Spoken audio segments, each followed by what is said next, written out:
জনপ্রিয় ইসলামী আলোচক ডক্টর মিজানুর রহমান আজহারীকে শেষ সতর্কবার্তা দিয়েছে ফেসবুক। বিষয়টি আজহারী নিজেই নিশ্চিত করেছেন। ফেসবুক পোস্টে তিনি জানিয়েছেন, ফেসবুকে কয়েক দফা রেস্ট্রিকশন পার করার পর ৬ মাস আগের একটি পোস্টের কারণে আবারও রেস্ট্রিকশন এসেছে এবং রিচ কমিয়ে দেওয়া হয়েছে তার। নির্যাতিত ভাইদের নিয়ে কথা বলা সহ আরও বেশ কিছু বিষয়ে শক্ত অবস্থান ব্যক্ত করায় এর আগেও রেস্ট্রিকশনের শিকার হয়েছিলেন। এখন ভাষা ও শব্দের স্বীকৃতি দিয়ে এআই এর চোখ ফাঁকি দেওয়াটা অনেকটা সহজ নয়।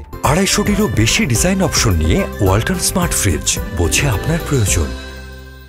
প্রতিটা রেস্ট্রিকশন মানেই ইসলামের দাওয়াত প্রচারের এই বড় প্ল্যাটফর্মটা হারানোর ঝুঁকি বেড়ে যাওয়া। এবার ফেসবুক শেষ সতর্কতা দিয়ে আজহারীকে জানিয়েছে, আর কোনো ভায়োলেশন হলে পেজটি চলে যাবে।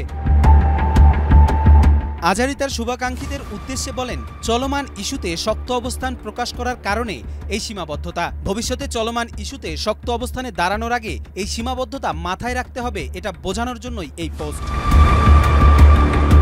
শেষে তিনি আরও বলেন, স্পর্শকাতর অনেক বিষয় চাইলেও আমরা ইচ্ছামতো সব বলতে বা লিখতে পারি না। সপ্তাহে প্রতি জুম্মার নামাজের পরপরই আমাদের নিয়মিত আপডেট থাকে, সেগুলো ম্যানুয়ালি চেক করার আহ্বান জানিয়েছেন।